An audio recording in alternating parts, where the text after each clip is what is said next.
Joining me now is Northlight Asset Management Chief Investment Officer Chris Zaccarelli. Chris, good to see you. Thank you so much for being here. Your reaction to these new tariffs? So it's a continuation of what we've been seeing this year, where the president has done broad-based tariffs across countries and then is now looking at specific industries. I think, as you mentioned, a lot of the main players within the pharmaceutical space already have some domestic manufacturing capabilities. So I think for the large part, investors will probably look past this. I think the largest companies within the space have the facilities or are continuing to build facilities within the U.S.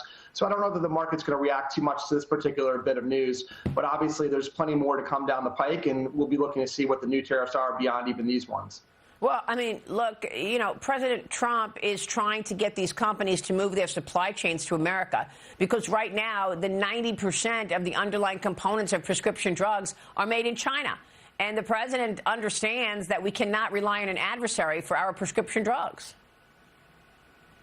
Yes, absolutely. That's correct. And not only can we not rely on an adversary, but if we get into a situation where there's a conflict or we have a resumption of some type of a hot war instead of a cold war, even being able to ship things from Asia, whether they're more friendly countries like South Korea or Vietnam, could be an issue. So nearshoring or putting things within the United States makes a lot of sense. We saw during COVID what happens when your supply chains are too stretched and you're doing just-in-time manufacturing. If there is a crisis of some kind, man-made or otherwise, you're going to need to be able to have the capability to do things, onshore. And so this makes a lot of sense to encourage companies or really, twist their arms a little bit, incentivize them to do things within the United States. It will make the system stronger, and we'll go back to having some types of fail-safes and having the ability to have redundancy in the system rather than just stretching our supply chains as thin as they were, heading into 2019, let's say. Now, of course, Chris, Jay Powell and the Federal Reserve has been talking about tariffs leading to inflation now for a year,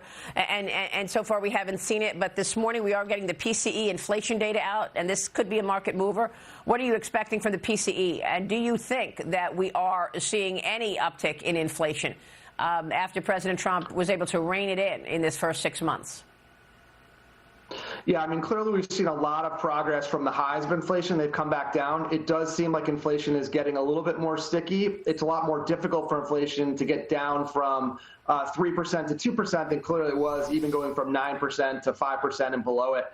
We're expecting something right around 3%. Anything less than 3%, I think the market will be happy with. If things tick back up above 3%, I think there'll be some caution. We are in a seasonally weak period where September and October are typically not as good months for the stock market. So to your point, this could be a market-moving event when the data comes out this morning.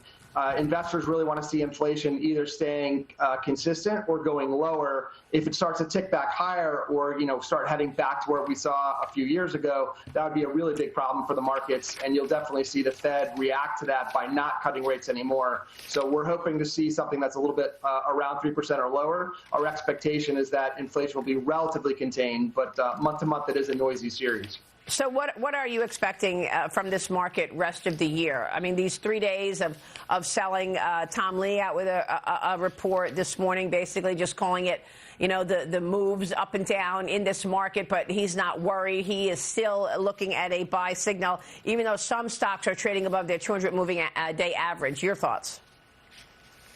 Yes, I largely agree with that. Look, the market is having some pullbacks at this point in time. It's been on a tear. Let's be honest, since the lows in April.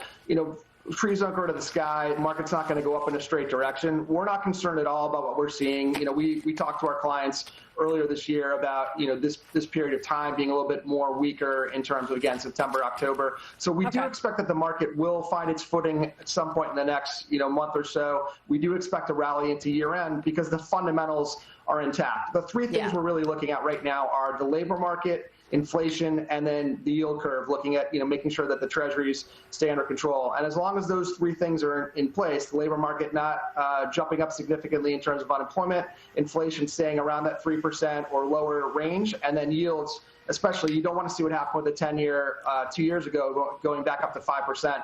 That would be a huge warning sign. So as long as as long as those pillars stay intact, we think the bull market stays intact, and we think weakness could be bought into the end of the year.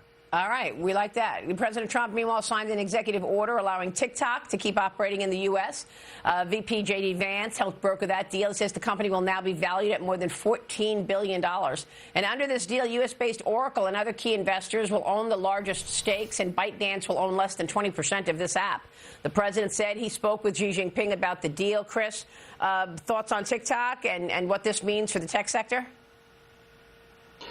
Yeah, I think ultimately, this has been something that's been talked about for a couple of years now, a big controversy in terms of China owning the algorithm, China owning the underlying technology. And it clearly was a threat, whether it's the Chinese government or their actors being able to manipulate what's being shown to hundreds of millions of people, or whether just grabbing that data. Either one of those things is something that the U.S. couldn't live with. And I think this is a good deal for the technology sector. Clearly, TikTok is an app that a lot of people use, especially the younger generation. Yeah. So, anything that's positive for the tech sector, getting the U.S. back in control of something that's a really large media platform, and then showing the strength of the American companies and, their commitment to social media, which is going to be with us for a long period of time, I think is positive. As you see deals happen, as you see more money flowing into the tech sector in general, it's just a sign of a healthy economy, and we're seeing that in spades.